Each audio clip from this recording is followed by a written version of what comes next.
Hi guys, कलाविष्कर art में आपका स्वागत है।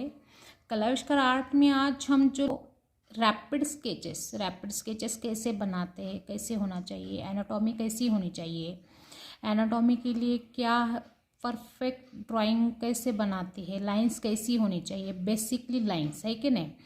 जो हम लाइंस खींचते हैं तो लाइंस में फोर्स कितना होना चाहिए, अगर हमारी लाइंस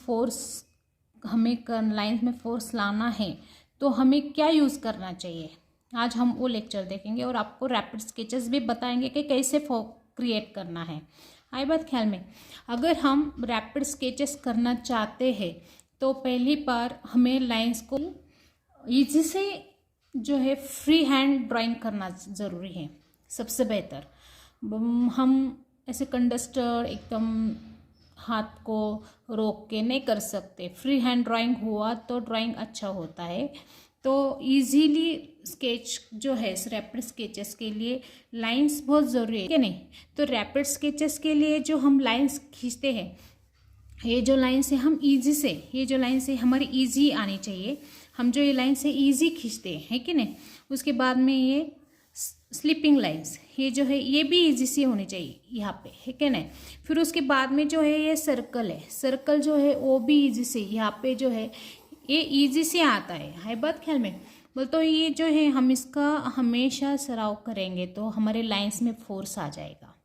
आई बात ख्याल में, लाइंस में फोर्स अगर लाना हो तो हमको ये फॉर्मूला यूज़ करना ही होगा। हर किसी को ड्राइंग सीखना है, जो बिगिनर्स है, समझो किसी को ड्राइंग की पसंद है लेकिन करना नहीं आता, वो भी इसको यूज़ कर सकते हैं। उनके लिए बहुत अच्छा है कि वो इसका फॉर्मूला यूज़ करें कि बाबा हम जो है लाइंस के लिए ये जो है लाइंस खींचे, है एक बात ख्याल में। तो इससे हमारी जो लाइंस है वो एकदम फ्री हैंड हो जाएगी, है बात ख्याल में। तो स्केच बनाते वक्त ये भी सबसे पहले जान लीजिए कि स्केच बनाना ज़रूरी है। तो रैपिड स्केचेस जो हम बनाते हैं उसमें पूरे डिटेल्स करना ज़रूरी नहीं होता, है बात ख्याल में। तो इसमें जो है डिटेल्स का जो है, जो हम डिटेल्स आँखें, नाक, कान, ओठ, जो भी पोर्शन है वो हम डिटेल्स कर देते, लेकिन डिटेल्स करना ज़रूरी नहीं होता। वहाँ पे सिर्फ वो बॉडी प्रपोर्शन के हिसाब से होता है वो। अभी हम एनाटॉमी के हिसाब से करेंगे तो कैसे करेंगे, बेसिकली पहले लाइन से ही होगा ना वो। तो पहले हमें क्या करना होगा, ये लाइंस खींचना होगा। ये जो है हमारे यहाँ पे हेड आ जाएगा, उसके बाद में ये यहाँ पे शोल्डर्स, फिर उसके बाद में हैंड, है कि नहीं। फिर उसके बाद में ये जो लाइंस है बीच में की, ये प्रोपोर्शन रहता है। उसके बाद में इसका जो व्यू है, इसकी लाइंस जो है, ये सीधी जो लाइंस है ये यहाँ पे, ये जो है इसका डायग्राम हो गया, है बात ख्याल में। ये डायग्राम हो गया और डायग्राम होने के बाद में इसके ऊपर एनाटॉमी चढ़ेगी। एनाटॉमी के बाद में उसके बाद मास चढ़ेगा, उसके बाद कपड़े। बोल तो ये जो है अपना जो है बताना है अपने को कि रैपिड स्केच में उसकी सिर्फ हलचल बतानी है बात ख्याल में। उसके वहाँ पे आँख, नाक जो है वो क्लियर नहीं करना, सिर्फ बाह्य जो आउटलाइन है वो क्लियर करना है कि कुछ तो कर रहा है, मूवमेंट है, कुछ तो हो रही है। आई बात ख्याल में, जो अपने को मूवमेंट बतानी है वो मूवमेंट होना ज़रूरी है। तो हेड जो प्रपोर्शन है वो बहुत ज़रूरी है। प्रपोर्शन सबसे बेटर प्रपोर्शन है। प्रपोर्शन लाना हो तो क्या करना होगा अपने को, प्रपोर्शन में जो है जो स्टैंडिंग फिगर होंगी तो 7.5 पट होती है, हेड के पट में होता है वो, जो पेपर के हिसाब से होता है। सब सही बात बोले तो अगर, लेकिन उसकी जो मार्जिन है जो है हेड के प्रपोर्शन में 7.5 पट होता है। बोल तो पट बोल तो इस हेड का जो है हेड के हिसाब से 7.5 और बैठी वाली फिगर 5.5। बोल तो ये जो है इसका प्रपोर्शन है, प्रपोर्शन में बहुत आना ज़रूरी है। तो अगर हमें हेड जो करना है तो इसको सर्कल करना है, फ्रंट एंगल की फिगर बना रहे हैं हम। ये यहाँ पे ये हमने हेड बना दिया, इसके बाद में यहाँ पे जो है इसका आ गया। फिर उसके बाद में ये शोल्डर का लाइंस बहुत सारी खींचो, ऐसे नहीं कि लाइन सिर्फ एक ही खींचना है और उसी में हमें ड्राइंग करना है, ऐसी कोई बात नहीं।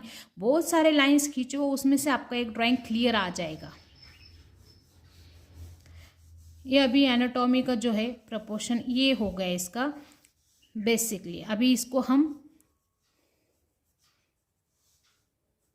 Women's figure, gents ladies figure जो है इसमें थोड़ा सा ही ये होता है कि जेंट्स का होता है थोड़ा सा ब्रॉड होता है, लेडीज़ का थोड़ा सा नाजुक होता है ये पार्ट।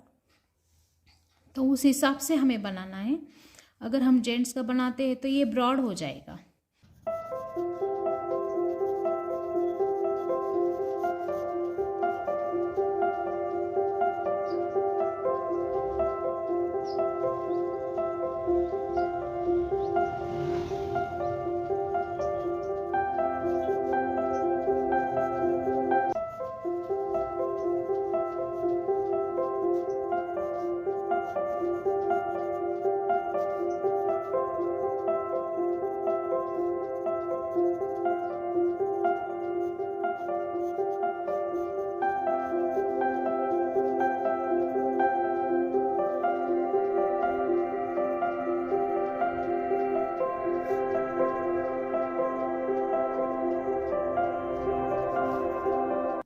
तो इस तरीके से ये फिगर बनती है। वैसे ही उसी की बाजू में अगर हम दूसरी फिगर बनाना चाहते हैं थोड़ी सी साइड एंगल में तो कैसे आएगी, कैसे होगा वो ड्रॉ, तो हम देखते हैं। अभी इसमें जो है एंगल बदलते वक्त साइड एंगल में जब आता है तो यहाँ पे जो फिगर्स होती है ये राउंड शेप थोड़ा सा बढ़ जाता है ना।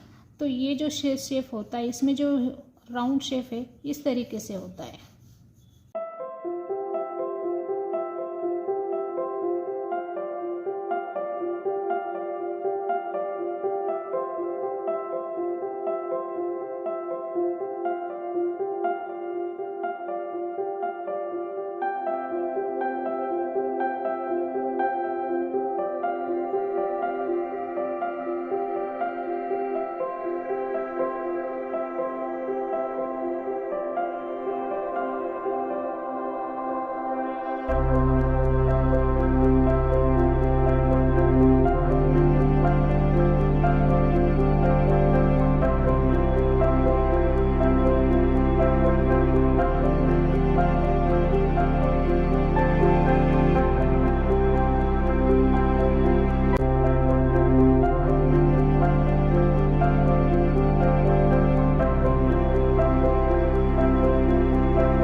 तरीके से हमें जो है फिगर्स ड्राइंग बनाना है। तो जो बिगिनर्स हैं उन्हें सीखना है वो सिंपल तरीके से सीख सकते हैं, उन्हें सीखने के लिए बहुत आसान है ये। आई बात ख्याल में। तो गाइज़, अगर आपने मेरे चैनल पे कलाविष्कर आर्ट पे सब्सक्राइब नहीं किया होगा तो सब्सक्राइब कर दीजिए और जल्द से जल्द लाइक और शेयर कीजिए। Thank you.